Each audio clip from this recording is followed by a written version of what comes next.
আসসালামু আলাইকুম। প্রতি বছর বাংলাদেশে উচ্চ মাধ্যমিক শিক্ষার গণ্ডি পেরিয়ে হাজার হাজার শিক্ষার্থী ভর্তি হয় পাবলিক বিশ্ববিদ্যালয়ে। কিছু শিক্ষার্থী ভর্তি হয় জাতীয় বিশ্ববিদ্যালয় কিংবা অন্য কোনো প্রাইভেট বিশ্ববিদ্যালয়ে। বাংলাদেশের প্রেক্ষাপটে পাবলিক বিশ্ববিদ্যালয়ের একটি সিট যেন প্রত্যেক শিক্ষার্থীর কাছে এক একটি স্বপ্নের নাম। কত কঠোর সাধনা সেই স্বপ্নকে বাস্তবায়ন করার জন্য, কত নির্ঘুম রাত, কত কঠোর অধ্যাবসায়।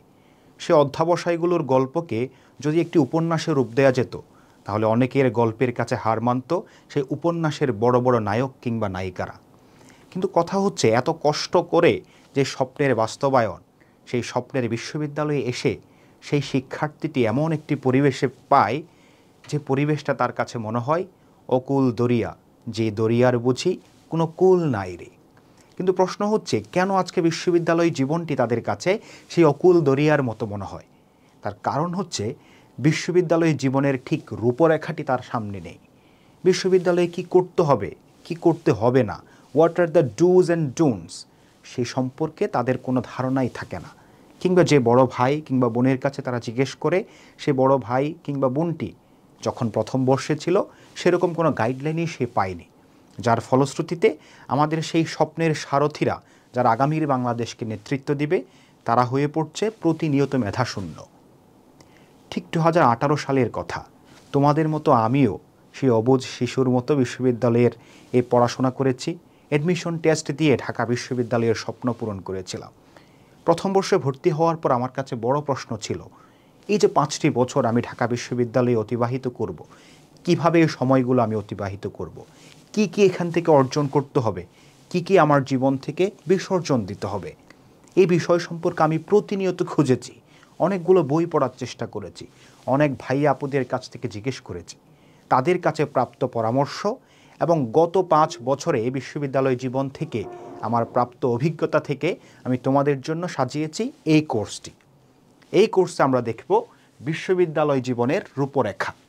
তার মানে হচ্ছে, এই যে বিশ্ববিদ্যালয় জীবনের সময়টি রয়েছে, সেই সময়টি আমাদের কিভাবে অতিবাহিত করতে হবে, কি কি বিষয় সেখান থেকে অর্জন করতে হবে, কি কি জিনিস আমাকে মাথায় রাখতে হবে, এই সম্পর্কে বিস্তারিত আমরা শিখব এই কোর্সে। সুতরাং আজকের প্রথম ক্লাসেই আমি তোমাদের সাথে শেয়ার করব বিশ্ববিদ্যালয় জিনিসটি আমার কাছে কিভাবে ধরা দিয়েছে। 5 বছরের অভিজ্ঞতা, এই অভিজ্ঞতা আমাকে বিশ্ববিদ্যালয় সম্পর্কে কোন চিত্রটি আমার মানসপটে এঁকে দিয়েছে। চলো দেখে নেওয়া যাক। বিশ্ববিদ্যালয় সম্পর্কে গত 5 বছরে আমার এই দৃষ্টিভঙ্গিটাই দাঁড়িয়েছে। আমি বিশ্ববিদ্যালয়কে দেখি একটি ফুলের মতো। তোমরা অনেকেই ভাবতে পারো, ভাই বিশ্ববিদ্যালয়কে তো অনেকে খারাপ চোখে দেখে, কিন্তু আমার কাছে বিশ্ববিদ্যালয়ের কোনো দোষ নেই। বিশ্ববিদ্যালয় আমার কাছে সেই পবিত্র ফুলের মতো। সমস্যা হচ্ছে, সেই ফুলের মধ্যে কোন ধরনের কীটপতঙ্গ আসে এবং তাদের সেখানে গোলটা কী, এই বিষয়ের উপর ভিত্তি করে ওই ইন্ডিভিজুয়ালের বিশ্ববিদ্যালয় থেকে নেয়ার কিংবা বিসর্জন দেওয়ার পাল্লাটা ভিন্ন ভিন্ন হয়ে থাকে। সুতরাং আমার কাছে বিশ্ববিদ্যালয়টি একটি ফুলের মতো এবং শিক্ষার্থীরা সেই 3 ধরনের কীটপতঙ্গের মতো, যারা ওই ফুলের উপর এসে 3 ধরনের জিনিস নিয়ে যায়। প্রথম ধরনের কীটপতঙ্গের নাম হচ্ছে সেখানে মৌমাছি। তোমরা খুব স্বাভাবিকভাবেই জানো যে মৌমাছি কি করে। মৌমাছি একটি ফুলের উপর এসে বসে গুনগুনিয়ে গান গায়, সৌন্দর্য উপভোগ করে, মানুষকে গান শোনায়, কিন্তু দিন শেষে সে ওই ফুল থেকে তার চূড়ান্ত লক্ষ্য মধুটি আহরণ করে নিয়ে যায়। সে নিয়ে তার একটি মধুর চাক বানায়, এবং সেই মধু খাওয়ার জন্য মানুষ ওই মৌমাছির পেছনে ছুটে। মানুষ যেখানেই মৌমাছির সেই মৌচাক দেখে সেখানেই ছুটে যায় একটুখানি 1 ফোঁটা মধু পাওয়ার জন্য।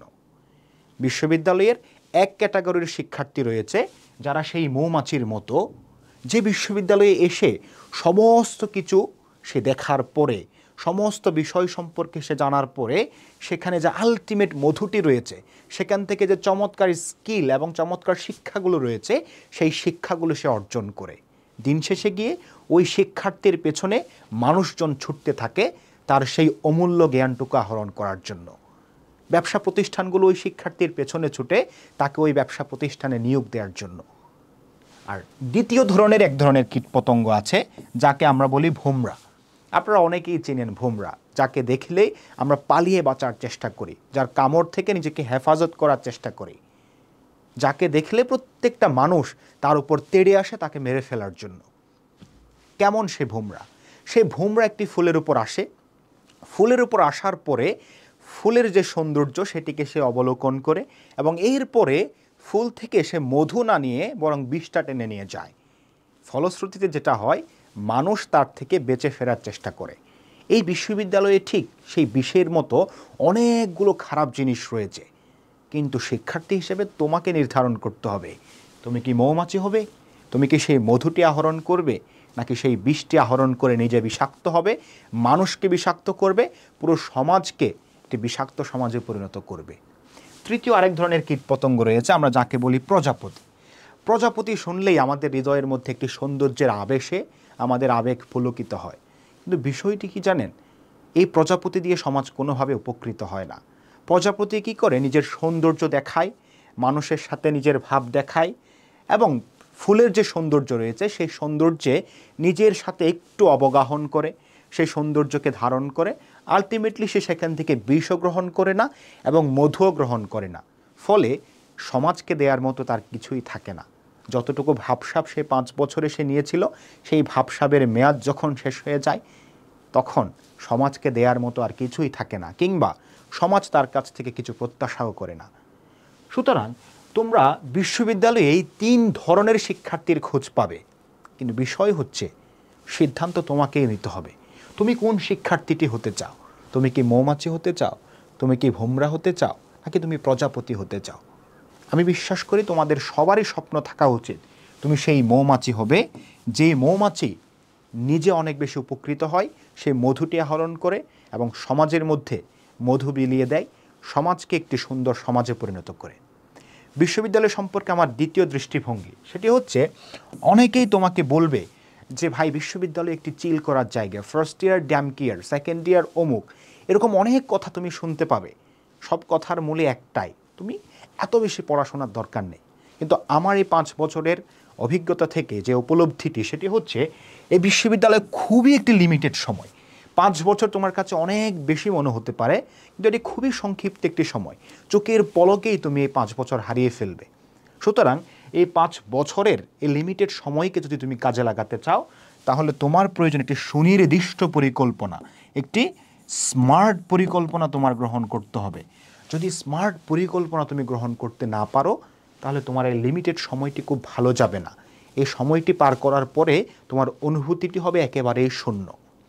তৃতীয় উপলব্ধি হচ্ছে, এই বিশ্ববিদ্যালয় জীবনের শুরুতে একটা জিনিস আমাদের নির্ধারণ করা উচিত, সেটি হচ্ছে আমি ঠিক কোন জায়গায় আমাকে দেখতে চাই, আমি কোন জায়গায় দেখে অনেক বেশি খুশি হব নিজেকে। 5 বছর পরে আমি কোন জায়গায় থেকে আমার দেশের, সমাজের, রাষ্ট্রের মানুষের সেবা করতে চাই, সেই জিনিসটি নির্ধারণ করা খুবই জরুরি। তুমি বলতে পারো ভাই আমি কিভাবে নির্ধারণ করব? কোনো চিন্তা করবে না। কিভাবে তুমি এই 5 বছরে তোমার স্বপ্নকে বাস্তবায়ন করবে তার পুরো ইনস্ট্রাকশন আমাদের এই কোর্সে থাকবে, তুমি সামনের ক্লাসগুলোতে অবশ্যই দেখতে পাবে।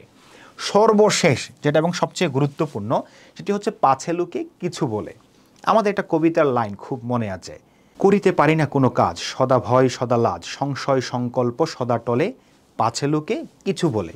এই কবিতার লাইন আমরা অনেকবার শুনেছি, কিন্তু বিশ্ববিদ্যালয় জীবনে তুমি কোনো ভালো কাজ করতে চাও, তুমি কোনো স্কিল অর্জন করতে যাও, তুমি নতুন কিছু ইনোভেটিভ কিছু করতে যাও, তোমার আশেপাশের লোকজন অনেক কিছু বলবে, আরে ভাই এখন পড়ার সময়, এখনও তো ফার্স্ট ইয়ারে, আরও অনেক সময় আছে, এখন থেকে এত সিরিয়াস হওয়ার কে আছে, আরে দেখ দেখ সে কী করে, অনেক মকারি করবে, অনেক তোমাকে নিয়ে কথা বলবে। But you have to avoid all of the words they are talking about. ঠিক আছে, তোমাকে তাদের কথাগুলো কানের বাইরে রাখতে হবে।